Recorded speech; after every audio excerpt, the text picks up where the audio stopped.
Hello, কি করছো তুমি? বসে আছি। আচ্ছা, তোমাকে একটা কথা বলবো। আমি যদি বলি তোমাকে ভালোবাসি, তুমি কি আমাকে ভালোবাসবে? যদি বলি না, বেশি কিছু করবো না। আর যদি বলি হ্যাঁ, তাহলে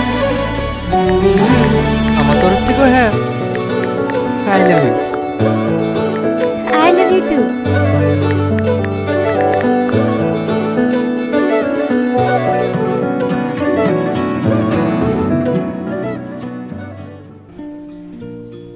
তুমি কিছু মনে না করলে একটা কথা বলতে পারি?